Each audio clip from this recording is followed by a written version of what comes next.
할렐루야, 할렐루야. 네, 매일매일은 보고 싶었던 얼굴은 아닙니다. 가끔은 궁금해서 저희 아내를 통해서 물어보기도 하고, 지금 나주에서 근무하는지 아니면 서울에서 근무하는지 항상 제가 궁금해서 물어봤던 우리 호철이가, 우리가 같이 애기 아버지를 갖다가 호철이라고 저는 참 그렇습니다. 근데 저는 20살 때 그 마음으로 돌아가서 이야기하는 거예요. 같이 예배를 드릴 수 있어서 감사합니다. 가정 다 건강하시죠? 그죠? 예. 학창 시절 때 20살에 지금 이제 애기 아빠가 돼서 예, 좋습니다. 네.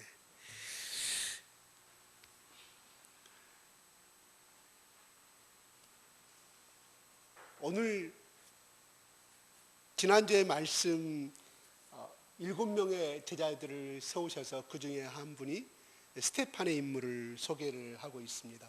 오늘 말씀은. 근데 스테판과 빌립과 우리는 성경에 자세히 기록되어 있죠. 나머지 5명의 제자들에서는 성경에 기록되지 아니하기 때문에 잘 안 할 수는 없지만 스테판과 빌립은 성경에 기록된 정도로 아주 사도 못지않게 예수 그리스도의 증인으로 살다 간 사람임을 기록하고 있습니다. 네, 오늘 스테판이 구체적으로 어떠한 일을 하였는지를 자세하게 기록을 써내려가고 있어요. 근데 그럼 스테판은 어떤 사람이냐 하면 결과적으로 지난주에 말씀을 통해서 봤던 것처럼 3절, 4절, 5절 기준으로 보게 되면 그는 성령에 충만한 사람이었고 지혜가 충만한 사람이었고 칭찬을 모든 사람들 받는 사람이었고 믿음이 충만한 사람임을 성경은 말씀하고 있습니다.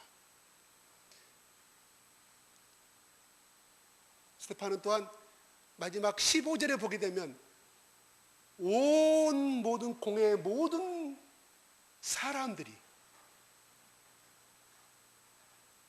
그러니까 이것을 기록한 저자가 내가 보기에 그의 얼굴이 천사의 얼굴 같았다고 기록한 것이 아니라 스테판을 심판해서 탄핵시키고자 하는 모든 대법원과 모든 국회가 모여서, 모든 판사들이 모여서 이 사람을 사형을 시킬 것인가 말 것인가 하는 그런 판국에서 그들의 저기를 가지고, 스테판의 저기를 갖고 있는 그 사람들이, 공회가 다 보기를, 그 말은 스테판을 죽이기 위해서 모였던 모든 심판장들이, 심판하는 사람들이 보기에 스테판의 얼굴이 천사와 같았다고 말하고 있습니다. 누가 보기에?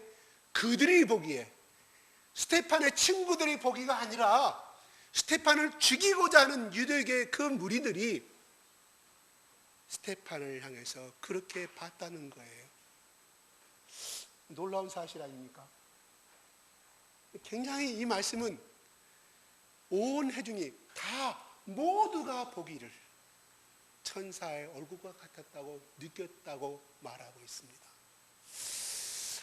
죽음 앞에 선 스테판이 천사의 얼굴을 했다는 자체가 참으로 이해가 가지 아니합니다. 그렇게 얼굴 갖기는 힘들어요.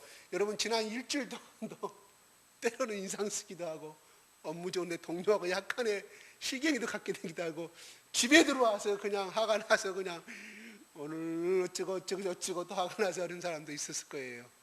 그래요. 세상 살기는 참으로 힘들어요. 내가 말하는 것마다, 내가 업무 처리하는 것마다 주위의 동료들이, 위의 상관이 다 인정해주고 칭찬해주면 얼마나 좋습니까? 그때마다 역시 나는 똑똑한 사람이야, 하나님 나에게 지혜를 주셔서 이렇게 그냥 행복한 사람을 말할 수가 있지만 세상은 그렇게 넉넉하지 않다는 거죠. 그죠? 어젯밤에도 어떤 지난 일 사건 때문에 분노와 감정이 임해가지고 잠 못 잔 사람도 있었을 거예요.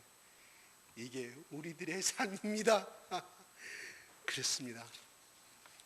우리가 예수 믿는다고 우리에게 어려움이 없어지고 고난이 없어지고 또한 어떤 문제가 당장에 해결되지 않는 것은 여러분 잘 느끼고 있지 않습니까?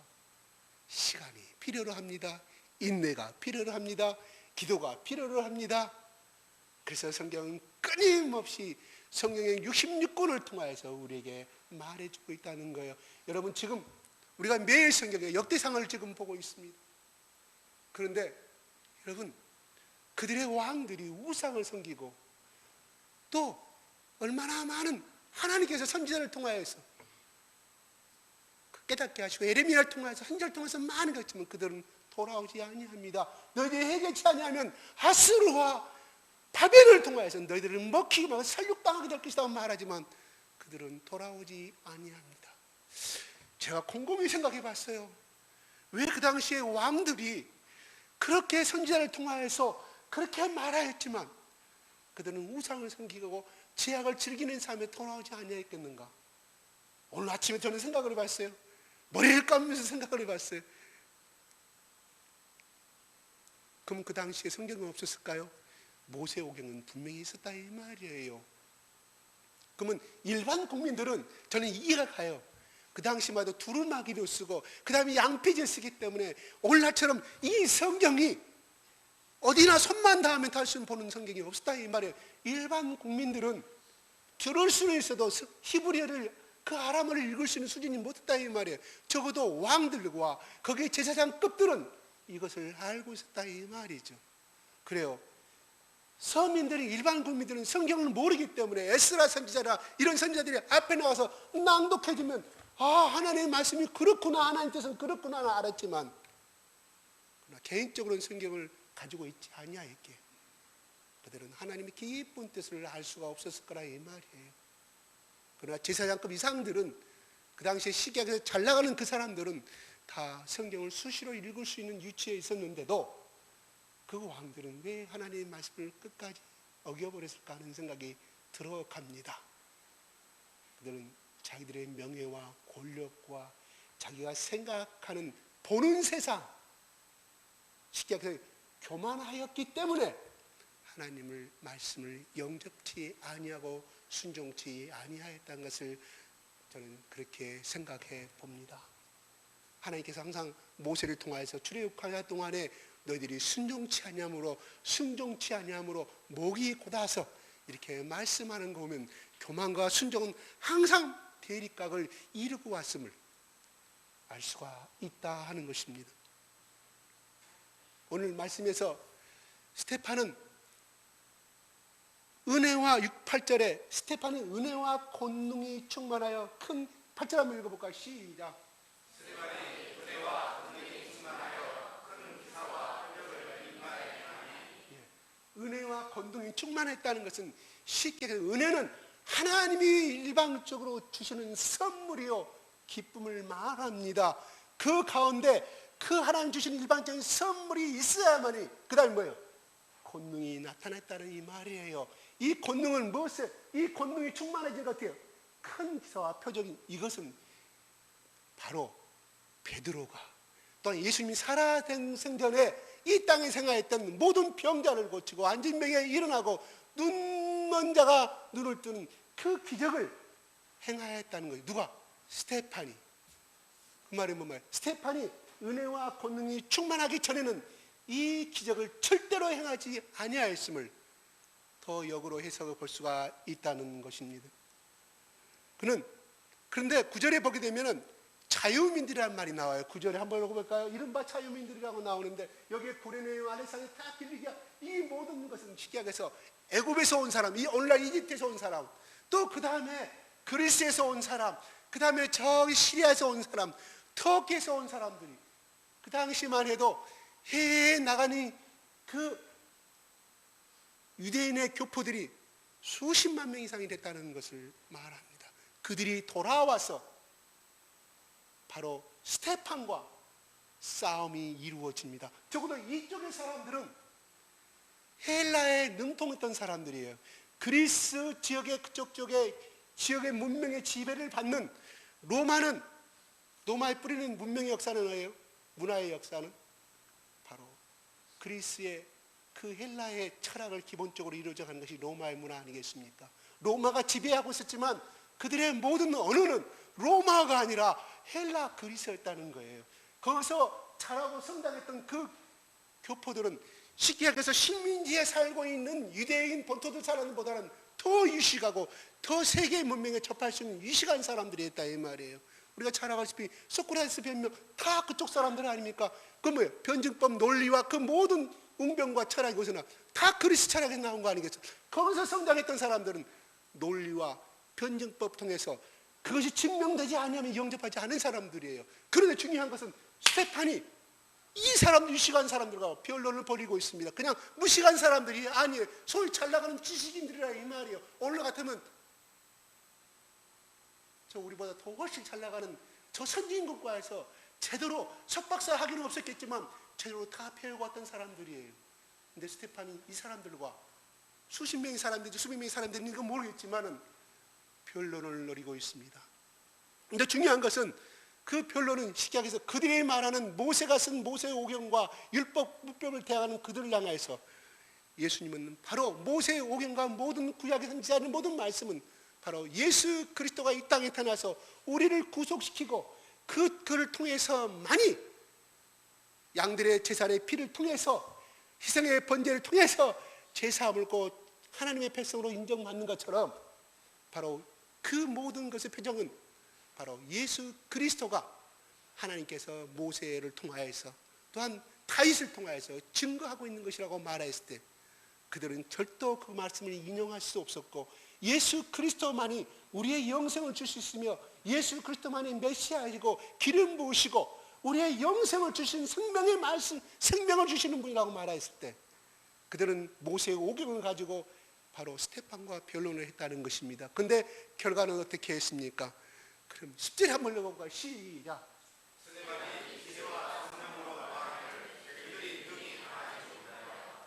예, 그들이 이겼습니까? 결과적으로 패배했다는 것. 누구에게? 스테판에게. 왜? 지혜와 성령으로 말하니.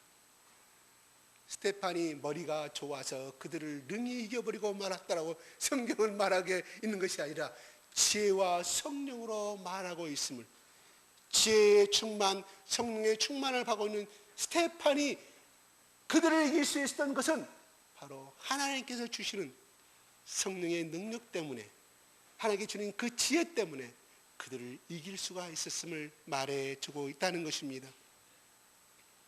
그런데 그들이 그 다음에 나타나는 결과가 무엇이었습니까? 11절, 13절에 15절에 보게 되면은 그들에게 사람들을 사주합니다. 이 사람이 모세와 하나님을 모독하는 말을 우리가 들었다고 사람들을 충동질시킵니다. 그리고 끝난 것이 아니라 매수했어요. 뭐예요? 돈으로 매수했습니다. 돈을 받은 사람들이 거짓 증언을 했다 이 말이에요.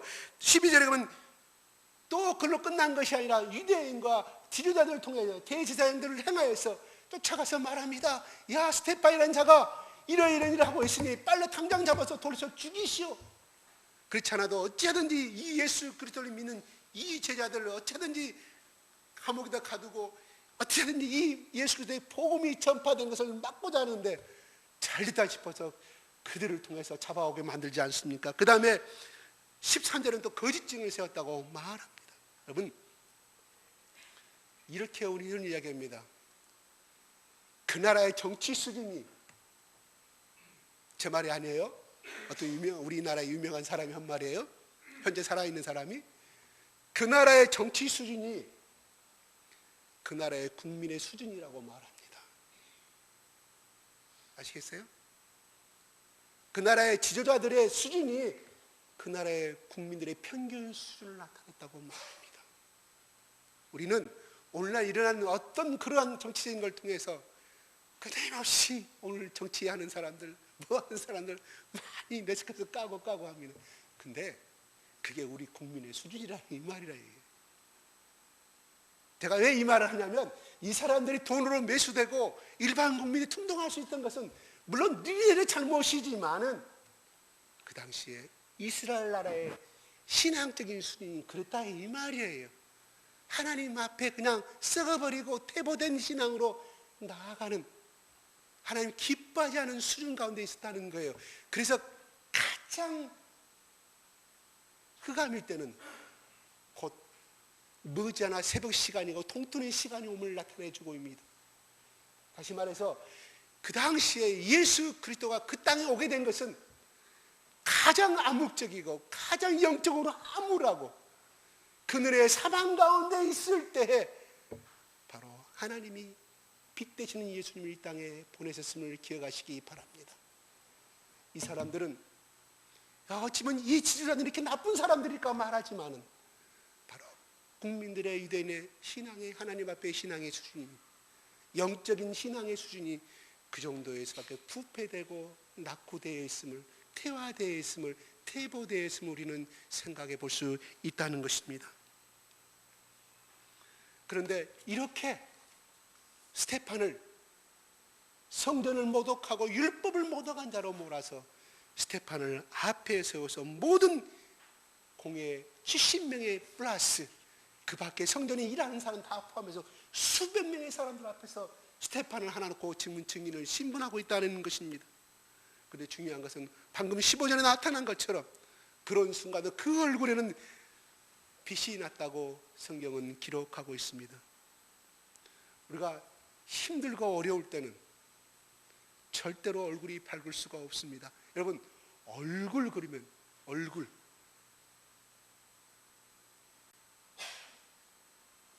이 얼굴을 그대로 해석하면요 혼이 깃든 낫이랍니다. 낫자도 두껍다고 그러죠. 여러분, 얼굴 뺨 다른 말로 표현할 수가 있어요. 다 똑같은 말입니다. 그런데 우리에게는 얼굴에는요 몇 개의 굴이 있을까요? 네? 쉬어볼까요? 굴 쉽게 말해서 구멍, 터널. 왼쪽 귀 터널이잖아요. 있잖아요. 콧구멍 있잖아요. 눈 구멍 있잖아요. 그죠? 많아요. 참 신기하죠. 근데 그 이름을 지을 때 15세기에 이거를 한글학자에 제가 처적을 한번 찾아봤어요. 도대체 이 얼굴이라는 것이 언제부터 이 언어가 등장했냐면요 15세기, 그러니까 1450년도쯤에 얼굴이라는 단어가 등록되는데요. 우리나라의 선조들이 써놓은 기록에가 얼굴이라는 단어가 처음으로 그때 기록이 된다는 거예요. 어쩌면 우리 하느님께서는 우리 조상들은 그렇게 정확한 변을 우리를 표현하고 있는지 몰라요. 자, 그런데 제가 말하지 않은 것이 또 있어요. 입구멍. 입구멍. 여러분, 콧구멍과 귓구멍은 제가 구멍이라 전 표현하기 이상합니다. 순수한 한글인데도 우리는 한글만 쓰면 천하게 여겨요. 개똥이, 울순이. 이게 사실은 이 개똥이라는 말과 모든 사투리들이 저 어느 학자들의 말에 의하면 저 인도의 산크리스트어를 표현한 말하고 너무 흡사한 단어들이 1000개 이상이 나온답니다. 아니 내 말이 아니에요. 여러분, 중국에 제가 전번에도 말했지만 중국의 불경을 그대로 써내려간 것이 팔만대장경 아니겠습니까? 그러면 중국의 불경은 어디 중국 사람 썼습니까? 아니에요. 인도의 산크리스트어를 갖다가 중국어로 번역한 중국 사람이 원래 썼지요. 번역하여서. 근데 불경의 그 원문은 바로 인도의 산크리스트어로 쓴 것이에요. 근데 중요한 것은 그 산크리스트어에 쓰는 단어들과 발음이 저 경상도 지방에 여기 전라도 지방에 쓰는 이 소위 사투리라는 그 방언 속에 닮은 것이 너무나 많다는 거예요. 자, 우리 신기하죠? 이제 그거는 고대 고색 덫으로 올라갔죠. 어떻게 같을 수가 있는가? 그거는 이제 인종학적으로 민족학적으로 증명이 안 되기 때문에 모르지만 그걸 공부한 어느 학자들이 그렇게 말을 하면 연구하신 분들이. 자, 우리 얼굴 혼이 담긴 얼굴이라 이 말이에요. 근데 우리의 가장 중요한 것은 입에서 나오는 이 입구멍에서 나오는 이 언어가 사람을 죽이기도 하고 살리기도 하고 또한 그 사람 죽어가는 사람을 또한 당장에 일으킬 수 있는 것이 바로 이 구멍에서 나오는 이 단어란 말이 이르기 참으로 큽니다. 그래서 하나님도 우리와 같은 예모를 가지고 계신 분이기 때문에 입을 통하여서 천지를 창조하시고 입을 통하여서 모세에게 명령하신 거 아니겠습니까? 그죠? 부정적인 입술의 이 언어를 통해서 나오는 건 사람을 죽이지만 내 입에서 긍정적인 입술을 나오는 그 사람을 죽어가 곧 자살하고자 하는 사람을 살릴 수가 있다 이 말이에요. 어느 곳에 가면은 이런 단어가 썼다. 상부에 어디 가도 자살이 많이 일어나는 곳에 자살을 반대로 하면 살자라고. 그래서 많은 사람들이 그 남들이가 뛰어내리다가 살자라는 말의 의미를 듣고 살아남은 사람이 많이 있다는. 실제로 우리나라 국내 어디 있다고 제가 장소는 제가 모르는데 신문에 나왔던 이야기인데 그렇습니다. 그러면 바로 그들은 왜 스테판은 그렇게 아름다울 수밖에 없었는가 하는 거예요. 물론 그 속에 성령이 충만하기 때문에 그러지만은 그는 고난 중에 빛나는 얼굴이기 때문에 더 값진 얼굴이 되었음을 말합니다. 또한 성령의 빛이 그 속에 조명되고 비춰져 있기 때문에 그는 값진 얼굴이었다는 것입니다. 그래서 사도행전 7장 55절은 그렇게 말하지 않습니까? 스테판이 성령이 충만하여 하늘을 정복하여 가로되 보라 하나님의 보좌 앞에 서 있는 예수 그리스도를 보라는 그 말씀을 기록하고 있습니다. 그는 성령이 충만해서 온전히 하늘을 보고 있었기 때문에 그 절망의 순간에도 절망과 두려움 그늘 대신에 바로 천사 같은 평안과 기쁨을 소유하고 있었음을 바라보게 됩니다. 성령이 스테판의 얼굴에 비춰주는 얼굴입니다. 바로 성령이 우리의 심령을 조명해 주신다고 하면은 우리는 어떤 어려움과 일상 속의 삶 속에서도 스테판의 얼굴을 소유하게 된다는 것입니다. 우리 심령이 성령으로 충만해지면 우리 얼굴빛이 변하게 될 것입니다. 천사처럼 변하게 된다는 사실입니다. 그러나 그 성령께서 우리를 조명해 주시지 아니하시면 우리는 원래의 모습대로 원래의 본능에 제약된 모습으로 돌아가 버리게 말게 되는 것입니다. 여러분, 창세기에 나오는 카인과 아벨의 사건은 너무나 잘 압니다. 어찌하여 네가 카인의 얼굴빛이 변화했느냐고 말합니다. 그거는 뭐예요? 살인하고자 하는 마음, 마귀가 천정하는 마음빛을 하나님이 지명해 주고 있습니다. 네가 변화했느냐? 왜 아벨을 죽이고자 하느냐? 누구 빛을 보고? 카인에 나타나는 얼굴빛을 보고 말합니다. 여러분, 얼굴은 내 것은 맞습니다. 각자가 얼굴을 소유하고 있습니다. 그러나 거기에 나타난 표정은 여러분의 것이 아닙니다.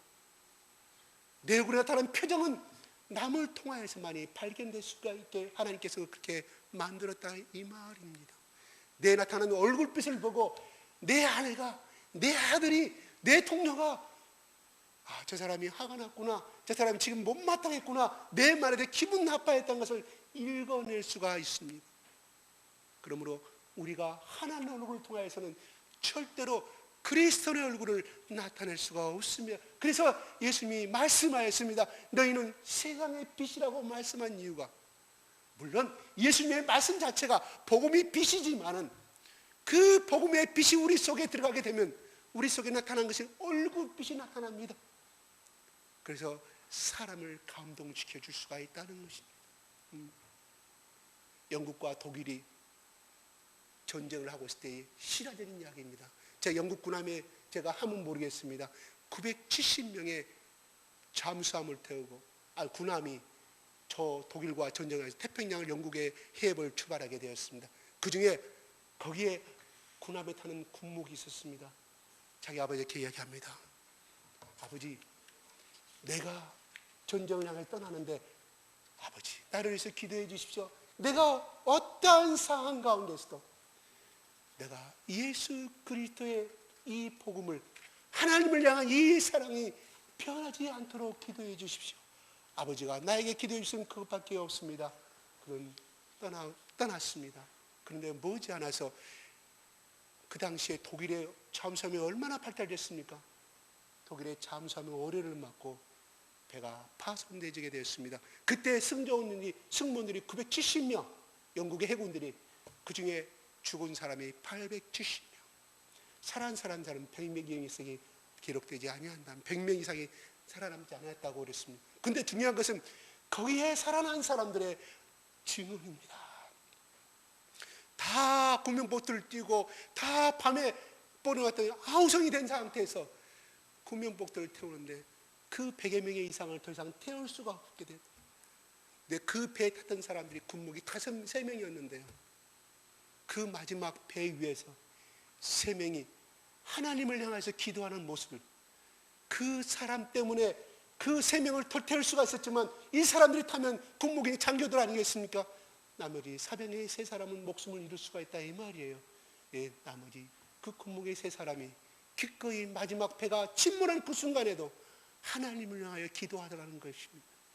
그 모습을 보고 난 많은 사람들이 영국으로 돌아가서 그거를 성공에 가서 각 교회에 가서 증언하게 됩니다.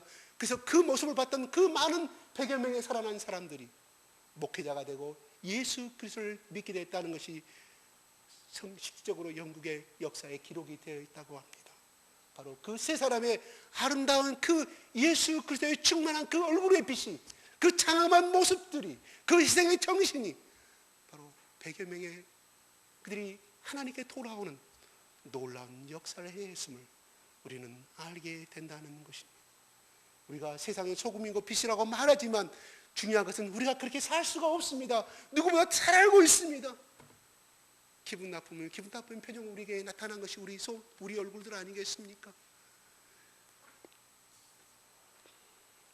그러나 중요한 것은 우리가 이 성령과 동행하는 삶이 살아가는 것이 얼마나 중요함을 스테판의 이 마지막 모습을 통해서 우리가 배울 수 있게 됩니다. 스테판의 얼굴은 바로 후대 우리들에게 깊은 인상을 주고 있으며 오늘날 2000년 전에 일어난 그 역사를 이 자리에서 글로 기록되어 있음을 우리는 바라보고 있습니다. 그런데 중요한 것은요, 7장 58절 한번 제가 그냥 읽어드릴게요. 성 밖에 내치고 돌로 칠세 증인들이 옷을 벗어 사울이라는 청년의 발 앞에 두니라고 말합니다. 잘 알고 이 사울이 누구입니까? 바로 나중에 9장의 성령의 예수 그리스도가 나타나신 말미암아 사울이 바울되는 그 사울입니다. 그런데 성경에서는 왜 그렇게 핍박하고 예수를 죽인다 앞장선 사울이라는 이름이 기록이 되어 있을까요? 하는 것입니다. 왜 이 사도행전 저자는 바로 스테판이 죽어가는 돌로 쳐 죽은 그 모습 속에서 스테판의 옷을 벗어다가 사울의 발 앞에 두었다고, 어느 핍박자의 발 앞에 두었다는 것이 아니라 사울의 발 앞에 두었다고 의도적으로 기록하고 있었을까요? 의도적이 아니라 사실 바로 그 자리에 사울이 앞장섰고 그 죽음에도 박수던 사람이 사울이었다 이 말이에요. 일설에 의하면 바로 돌멩이를 쳐 죽이라고 예친 사람 집행관이 바로 사울이었다고 이야기를 합니다. 그건 성경에 기록되지 아니하기 때문에 할 수가 없습니다. 바로 사울 앞에 그것을 두었다는 것은 역사학자들이 이렇게 이야기합니다. 성경은 기록되지 아니하지만 사울이 스테판이 죽어가는 가운데서도 성령이 충만하고 천사 같은 얼굴을 하면서 보좌 우편에 서 계신 예수 그리스도를 바라보라고 그러면서 주여 저들의 죄를 용서하여 주시옵소서라는 마지막 예침의 그 눈물 어린 그 얼굴을 보고 바로 사울은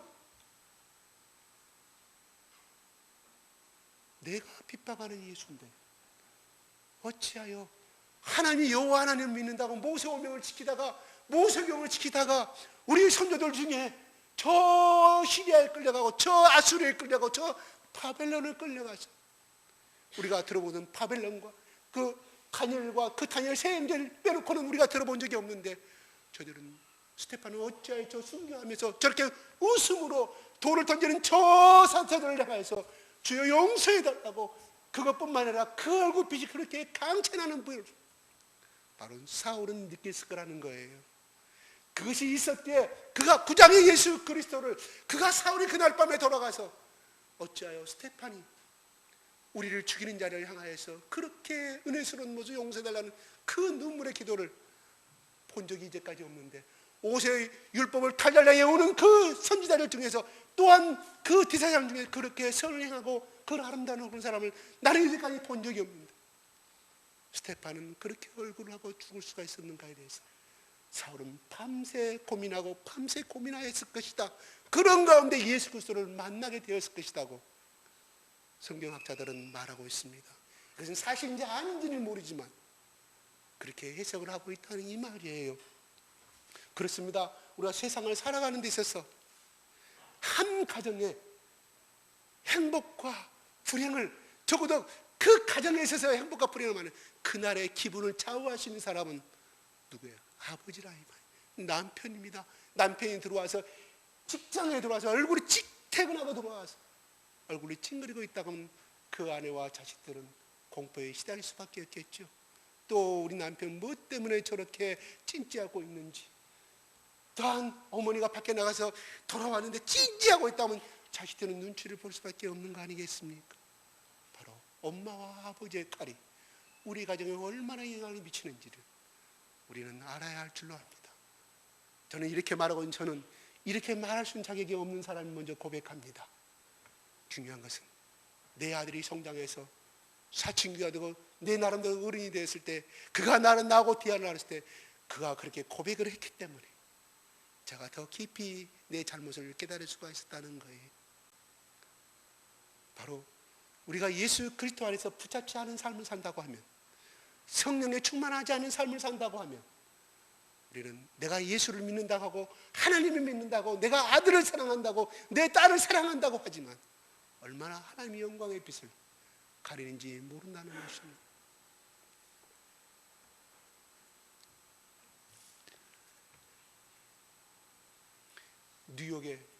뉴욕은 워싱턴은 정치가 아니겠습니까? 정치 도시가 아니겠습니까?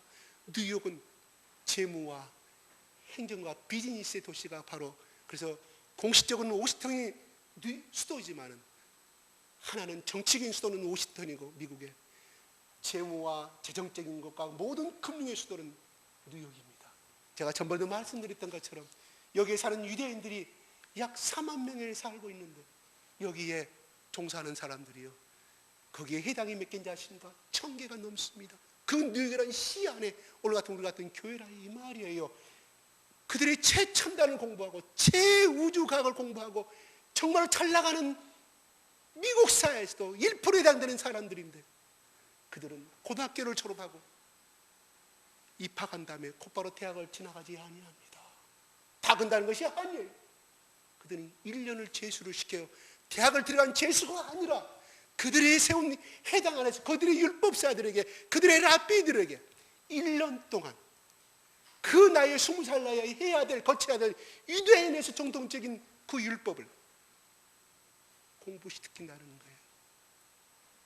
아니, 빨리 학교 가서 빨리 졸업해서 빨리 돈을 벌어야 되지 않겠습니까? 이게 순서가 이거 맞지 않습니까? 야, 학교 다니면서 얼마든 널 공부할 수 있어. 율법 공부 그거 중요하지 않아. 아닙니다.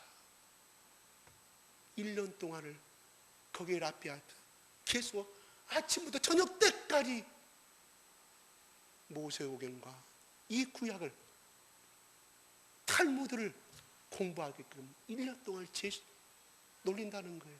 놀린 것이 아니라 그 1년 동안 그렇게 공부하게 만든다는 거예요. 자, 그 모세의 율법과 그 하나님의 말씀이 언제 쓰여진 것입니까?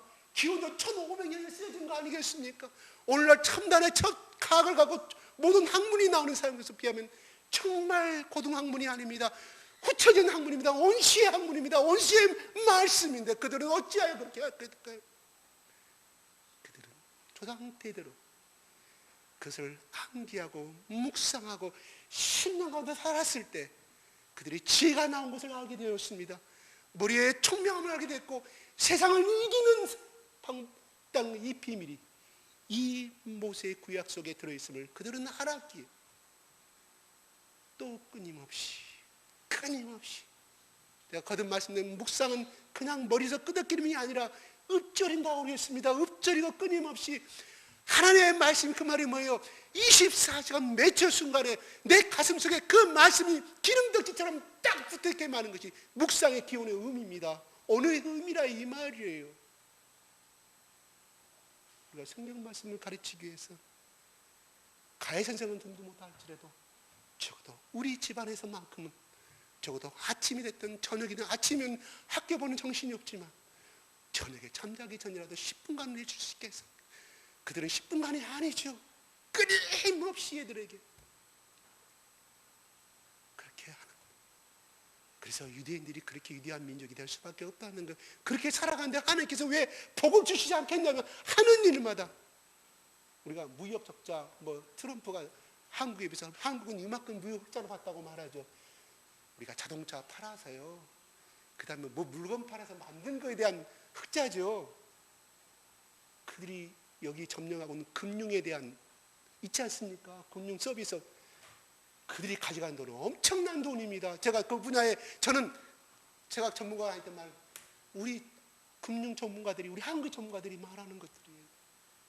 쉽게 해서 그들은 가만히 앉아서 그냥 머리 굴려서, 우리는 죽으라 공장에 들어가서 12시간, 14시간, 16시간 일하면서, 그래서 한국이 207시간 또 주 52시간 정지하는 것이 그거지 않았습니까?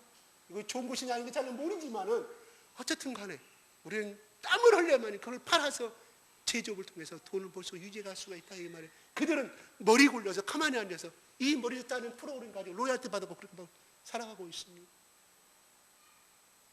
누가 더 훌륭한 인간을 살고, 그들은 상을 레벨에서, 우리는 손발이면 그들은 머리만 있는, 가만히 앉아서 컴퓨터 툭툭툭툭. 그들의 머리가 어디서 나왔어요? 바로 이 말씀을 끊임없이 교육시키는 그 중요한 말씀 속에서, 하나님만을 생각하는 그 속에서 나왔다 이 말입니다. 우리가 예수 믿는다고 해서 다 복받은 거 아니에요. 적어도 유대인들도 그렇게 하고 있는데, 적어도 우리들도 얼마나큼 그 말씀이, 이 성경 말씀에 대해서 끊임없이 공부하고 끊임없이 하지 않으면 세상을 이겨나갈 내 아이가 지금 신앙생활 잘하고 있습니다. 여러분이 이런 말하면 내 아들만큼은, 내 자녀만큼은 그런 문제가 절대 없을 거라고 말합니다. 장담하지 마십시오. 섰는 줄로 믿거든 넘어질까 조심하라는 말씀이 그냥 나온 말씀이겠습니까? 갈수록 점점 더 얼마나 많은 범죄들이 나옵니까? 우리 20대 때 범죄하고 지금 비교할 수가 없게끔 많은 범죄가 나오지 않습니까? 그만큼 세상의 미래는 우리의, 여러분의 자녀를, 또한 현재 우리가 살고 있는 우리의 영혼을 끊임없이 갉아먹여, 끊임없이 갉아먹은 상태에서 우리는 이 세상을 살아가는데 어떻게 해야 되겠습니까? 스테판이 그냥 성령만 받았다고 해서 이렇게 지혜롭고 그들을 이겨낼 수 있었겠습니까? 그 속에는 끊임없이 말씀을 묵상하고 끊임없이 그는 구약의 모든 말씀을 동원해서 그들에게 대항했던 거예요. 그가 그렇게 말씀을 각인시키지 않았다고 하면, 과연 성령 충만했다고 해서 무식한 사람이 성령 충만한테 이들을 이겨낼 수 있겠습니까? 적어도 그리스의 헬라차라고 다 통달했던 사람들 앞에서, 그것도 수십 명 수백 명 앞에서 이길 수 있는 죄가 있었겠습니까? 아닙니다. 우리는 그저 예수 믿고 뭐 은사 받으면 그냥 기적적으로 뭐, 하나님은 하나님의 역사를 이룰 때 절대로 그렇게 이루지 아니합니다. 우리의 피와 땀과 눈물을 누구 앞에서? 하나님 앞에서 말씀을 성취하고 말씀을 읽어나가는데, 하나님은 그 가운데서 역사하시는 것이 그냥 가창 끼고 하는 것 절대 아닙니다. 여러분, 우리가 주의를 지킨다고 말하죠. 그들은 안식일을 지킬 때 어떻게 지키죠? 제가 말씀드렸잖아요. 숫지 하나 건 것까지도 하나님의 율법을, 그 시간에 말씀 본다는 거, 읽은다는 거, 아버지가 다 모여서 가족들한테 구약의 말씀을 읽어드리고 또 물어보고 또 물어보고 또 물어보고 하는, 그것도 우리나라처럼요 한 자녀 두 자녀가 아니에요. 적어도 미국에 잘 사는 그 뉴욕의 천지중과에서 7명의 자녀들이, 7명, 8명, 뭐라고요? 7명, 8명의 자녀들이 낳았다는가요? 그 7명, 8명 자녀를 갖다가 말씀 가운데 성장시키는데 우리나라 특파원에 가서 조사를 했어요. 야, 우리 한국에서는 정말 힘들다, 이래 하니까 왜 어렵냐고. 날마다 말씀 가운데서 기도하고 그들 속에서 하나님의 흐르는 복을 가르쳐 주니까 큰 아이는 당연히 그 밑에 있는 아이를 케어해야 되고, 엄마 대신 당연히 케어해야 한다는 거예요. 당연히 두 번째는 뭐냐? 그냥 11조헌금 대신에 구제하는 거, 성경 말씀에 구제를 가르쳐 줬기 때문에 당연히 그들의 용돈을 받으면 반드시 책상 위에 있는 테이블에 10분의 10분, 그걸 가지고 한 달에 한 번씩 그 아버지가 자녀들 데리고 뉴욕에 빈문굴에 가서, 뉴욕만 다 하는 건 하지 않습니까? 빈문굴 듣고 보면 자선 사업을 해가는 거죠. 직접 가르쳐 준다는 거예요. 직접 하나님을 보여준다는 거예요. 그 아이가 성장하여서 나의 아버지도 내 할아버지도 그렇게 한 그 전통이 이어져가니까 그들은 복을 받을 수가 없다는 것입니다. 복을 받을 수밖에 없다는 것입니다. 우리가 오늘 이 30분도 치료해서 졸고 하품하고 이런 가운데 있어. 그러나 안 나온 것보다 낫습니다. 하나님 그 마음 보십니다. 나 여러분 그 마음이 돼서 정죄하는 거 아닙니다. 절대 아니에요. 다만 이들이 그렇게 복을 받을 수 없었던 비결이 바로 그거라 이 말이에요. 끊임없이 말씀을 조아리고 말씀 내 가슴 속에 붙어있고 동행하는 것이 아니라, 그래서 말씀이 충만하기 때문에 그들은 어떤 사업을 결정하든 어떤 계약을 하든 간에 그들은 말씀이 먼저 떠오를 수밖에 없겠습니다. 여러분, 오늘 이 시간 끝나서 여러분 교제를 나눌 때 그 사람 속에 돈 이야기 안 나면 그 사람은 지난 일주일 동안 돈 가운데 돈에 집착해 살아갈 수밖에 없는 사람임을 고백합니다. 왜요? 그 사람이 생각이 나오는 말이 그것이기 때문에 그래요. 내 스스로를 판단해 볼 수 있다는 거예요. 내 입에서 뭐가 나오는지. 내 입에서 그래도 오늘 설교 말씀 들으니까 어떤 말씀에서 은혜 받 그래도 그 사람 속에 말씀이 조금 남아있는 사람은 앉자마자 어찌고 저찌고 정치 이야기 그 사람 말씀 속에 안 산 사람이에요. 여러분 눈이 보이지 않습니까? 판단할 수 눈이 벌써 신앙생활 갖출 수 있는 거 아니겠습니까? 또 내 스스로가 내 입에서 뭐가 나오는 따라서 판단할 수가 있다는 것입니다. 복 받기를 원하십니까? 잘 살기를 원하십니까? 유대인처럼 말씀을 묵상 가운데 도전하십시오. 끊임없이 명문대학에 들어가도 어떤 대학을 1년을 재수시켜. 너 1년 동안 너 대학 가는 거 소홀히 했지, 말씀 소홀히 했지. 너 라비 학교 들어가. 매일매일 가서 특강 받아. 학원 수업하도 학원이죠. 쉽게 말해서. 뭐 돈 주고 주는 하는 것이 아니라 해당에 가서 그 라비한테 배우라. 끊임없이. 소리내서 두 사람도 질문해 가면서 말씀은 효과가 훨씬 20배 30배 높답니다. 여러분 공부하실 때도 그렇게 하시고요. 여러분 자녀들한테 말씀 가르칠 때요 소리내서 하고 오늘 말씀 네가 한번 입으로 대내해봐. 자연스럽게 그중에 상급을 주십시오. 그냥 용돈을 주더라도 그냥 주지 말고요. 무엇을 사주더라도 그냥 주지 말고 아빠가 어제 말했던 말씀을 읽어봐. 암기해봐. 그런 식으로 조금씩 좀. 예, 어린아이들은 미련한 것이 담아있기 때문에 상급 주지 않으면 안 해요. 그런 방법으로라도 해 가시라 이 말이에요. 오늘 제가 스테판의 이야기를 하면서 스테판이 이렇게 될 수밖에 없는 배경은 가정의 배경은 나오지 않습니다. 아마 스테판도 이런 가정의 배경 속에 자랐기 때문에 그가 예수 그리스도를 알고 성령에 충만하자 그가 듣던 모든 말씀이 이것이었기 때문에 그들을 논리적으로 지배할 수가 있었음을 믿으시기 바랍니다.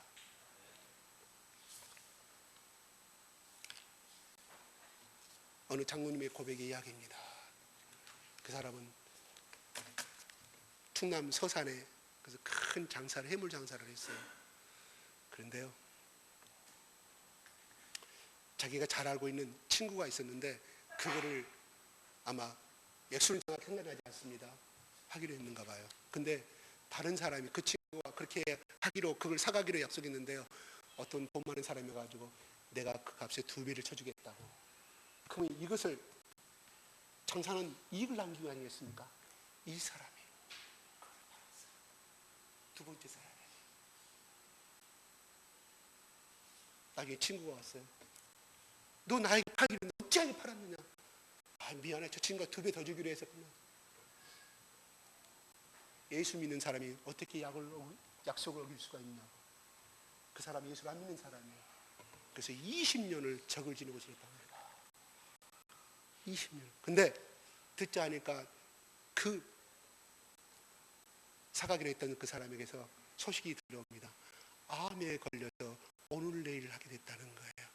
그래서 이 사람이 찾아가서 무릎을 꿇고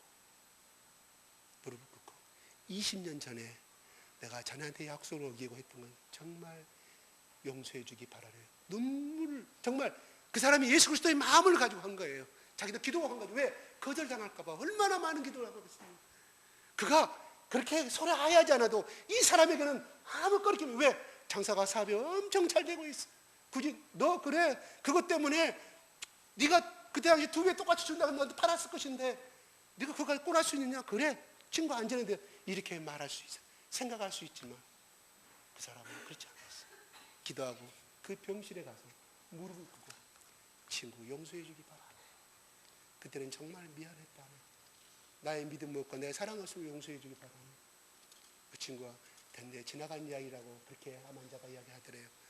아니네. 자네가 정말 나를 용서했다고 하면 처음에는 가니까 안 받아주더래요. 그 다음날 또 가서 그 대화가 열린 거예요. 눈물을 흘리면서 자네가 나를 미워하지만 나는 자네를 사랑한다는. 그러니까 그 친구가 마음이 그때 열면서 다 지나간 일이 잊어내고 말하지만 그때 말합니다. 당신 나를 용서했다고 하면 친구 나는 나를 용서했다고 하면 자네가 이 땅에 죽기 전에 예수를 믿었으면 좋겠네. 이게 나의 마지막 자네에게 부탁하는 말이네. 사람 죽음 앞에 마음이 약해지잖아요. 그리고 며칠 찾아와서 눈물 고 기도하는 그 자기도 낯짝이 있잖아요. 이 사람 말에 영접하게 됩니다. 눈물로 간절히 용서해달라고, 그리고 이 사람을 구원시켜달라고 같이 기도하는데, 그 기도가 끝나자마자 옆에 병상에 누웠던 환자가 당신이 믿는 그런 예수라면 나도 믿겠어. 그런 기적의 역사가 일어났다고 합니다. 어느 장로님의 간증입니다. 그 눈물로 기도하고 용서하는 기도의 얼굴을, 사랑의 빛을 보고 예수를 모르는 옆에 있는 병상의 환자가 그렇게 나를 위해서 기도해 주시고 나도 예수 믿겠어, 당신이 믿는 예수를 믿겠어라고 그렇게 고백하더라는 것입니다. 오늘 지난 일주일간의 우리의 삶이 예수의 빛이었습니까? 아니면 돈빛이었습니까? 걱정의 빛이었습니까? 염려의 빛이었습니까? 우리 스테판처럼 24시간 살 수는 없지만 그렇게 살아갈 수 있도록 기도하고 또 도전해 봅시다. 지난 남은 1년이 아니라 남은 일주일 동안만이라도 스테판처럼 하나님 나를 그렇게 살도록 해 주십시오. 내가 스테판은 아니지만은 내 얼굴 위에 빛의 통을 통하여서 예수 그리스도의 사랑의 빛이 나타나게 하시며, 내가 비록 제약되지만 내가 이렇게 살기를 원합니다. 그렇게 기도해가는 우리 모두가 되었으면 좋겠습니다. 기도하겠습니다.